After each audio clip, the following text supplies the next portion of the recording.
شب بارات میں سجدہ کرنا، اللہ تعالیٰ سے دعا کرنا۔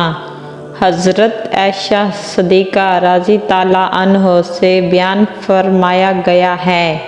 کہ رسول کریم صلی اللہ علیہ وآلہ وسلم کو حضرت عائشہ نے شب بارات کو سجدے میں یہ دعا کرتے ہوئے سنا کہ اے اللہ، میں اپنی پناہ طلب کرتا ہوں آپ کے غفور اور کریم کے صدقے، آپ کی سزا، اور میں پناہ طلب کرتا ہوں آپ کی رضا کے صدقے، آپ کی ناراضگی سے، اور میں اپنا طلب کرتا ہوں بیان گناہ جو میں نے کیا ہے، اور میں پناہ چاہتا ہوں آپ کے صدقے، آپ کی پکڑ سے۔ آپ کی ذات بزرگی والی ہے، میں آپ کی تعریف کا حق ادا نہیں کر سکتا،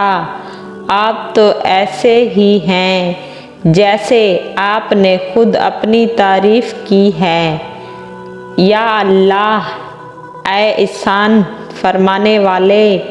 تجھ پر احسان نہیں کیا جاتا۔ اے عزت اور بے رحم کرنے والے، اے اللہ، اگر تو نے اپنی کتاب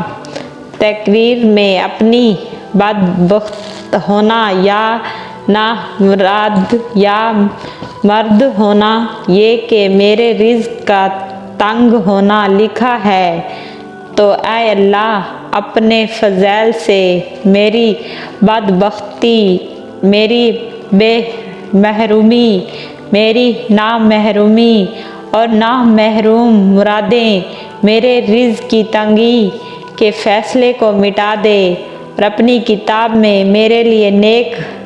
بخشش ہونے کی ہدایت عطا فرما، کشادہ رزق عطا فرما، نیکیوں کی توفیق پانے کا فیصلہ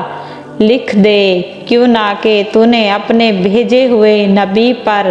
نازل کر دیا کتاب میں فرمایا ہے، اور تو سچ ہی فرماتا ہے۔ یا اللہ، جو چاہتا ہے مٹا دیتا ہے، جو چاہتا ہے لکھ دیتا ہے، اس کے پاس کتاب تحریر ہے۔ اے اللہ، تجھ سے اس کی تجلی کے واسطے سے سوال کرتا ہوں جو شعبان کی 15ویں رات میں، جس میں ہر حکمت والے معاملے کا فیصلہ کیا جاتا ہے، نازل ہوتا ہے۔ تو ہم سب سے ہر مصیبت ٹال دے، جو ہم جانتے ہیں اور جو ہم نہیں جانتے، اور جس کو زیادہ جانتا ہے۔ بے شک تو ہی عزت کرنے والا اور بزرگی والا ہے۔ اور درود سلام ہو ہمارے آقا نبی کریم صلی اللہ علیہ وآلہ وسلم اور آپ کی آل اصحاب پر۔ جو شخص گناہوں سے نہیں بچتا، اس کے پاس بیٹھ کر دیکھیں، پریشانیاں بڑھیں گی، کیوں نہ کہ وہ خود پریشان ہوگا۔ جس کے پاس بیٹھنے والا پریشان ہو جاتا ہے، وہ خود کسی قدر پریشان ہوگا۔ اس کے برعکس، جو شخص گناہوں سے بچتا ہو، اس کے پاس بیٹھنے سے دل کو چین اور سکون نصیب ہوگا۔ اس سے اندازہ لگایا گیا ہے کہ خود اس کے دل میں سکون کے کتنے بڑے خزانے ہوں گے۔ یا اللہ، شب بارات کے دن رات ہمارے تمام مسلمانوں کے صغیرہ کبیرہ گناہ معاف فرما۔ اسی طرح دوسری روایت میں حضرت محمد صلی اللہ علیہ وآلہ وسلم نے ارشاد فرمایا، شب بارات ایک مبارک رات ہے کہ ہم اس کی اہمیت کو سمجھیں، اور پھر اللہ تعالیٰ اپنے فضل کرم سے ہم کو یہ بابرکت رات نصیب عطا فرمائے اور ہم اس رات زیادہ سے زیادہ عبادت، ذکر، تلاوت اور نفل پڑھ کر اللہ تعالیٰ کی رضا حاصل کرنے کی کوشش کریں۔ جو ثواب اس مبارک رات میں اللہ تعالیٰ نے عطا فرمایا ہے کہ جس کا اللہ تعالیٰ نے جانے کا وعدہ کیا ہے، اس کے حاصل کرنے کی کوشش کریں۔ حضرت عائشہ صدیقہ رضی اللہ عنہا سے فرمایا، نبی کریم صلی اللہ علیہ وآلہ وسلم نے، اے عائشہ، تم کو معلوم ہے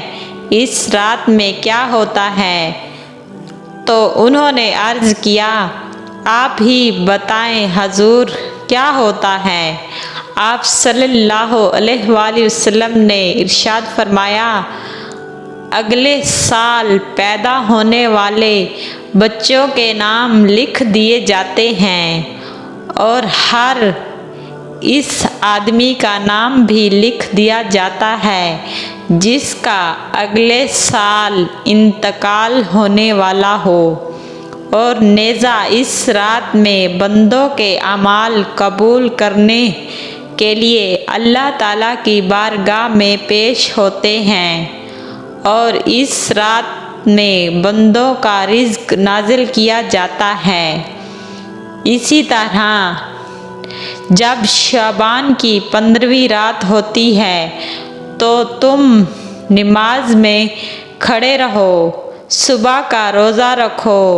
اور آپ نے فرمایا کہ اس رات میں مغرب کے وقت سے لے کر اللہ تعالیٰ کی طرف سے یہ اعلان ہوتے رہتے ہیں، کوئی ہے مجھ سے بخشش کرنے والا، کوئی ہے مجھ سے مانگنے والا، میں اس کو بخش دوں، کوئی ہے توبہ کرنے والا جو اللہ تعالیٰ سے توبہ کرنے کی کوشش کرتا ہے، اللہ تعالیٰ اس رات کو معاف فرما دیتا ہے جو اس کی توبہ قبول ہو، کوئی ہے صحت مانگنے والا تو اس کو صحت عطا کر دے، کوئی ہے بے روزگی والا، روزی مانگنے والا، میں اس کو روزی عطا کر دوں۔ یہ اعلان اللہ تعالیٰ کی طرف سے ہوتے رہتے ہیں۔ یہ اعلان مغرب سے لے کر صبح صادق تک ہوتے رہتے ہیں کہ جیسا ہر روز رات کے 2 سے 3 کے حصے کے درمیان ہوتے رہتے ہیں، لیکن اس رات میں تو فرشتے مغرب سے ہی اعلان کرنا شروع کر دیتے ہیں۔ اس سے ثابت ہوا ہے کہ یہ رات جاگنے، عبادت کرنے کی ہے، نفل پڑھنے کی، صبح کا روزہ رکھنے کی۔ جس طریقے سے عام نفل پڑھتے ہیں اسی طرح پڑھے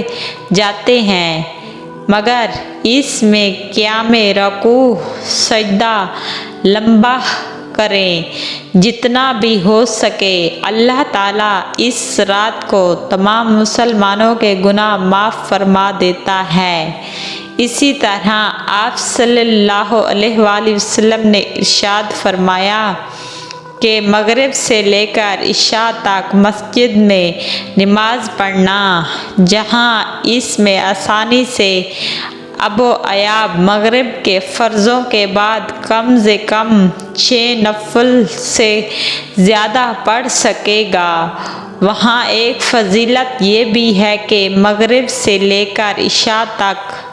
مسجد میں رہے اور عبادت کرے، تسبیح پڑھے، نفل پڑھے،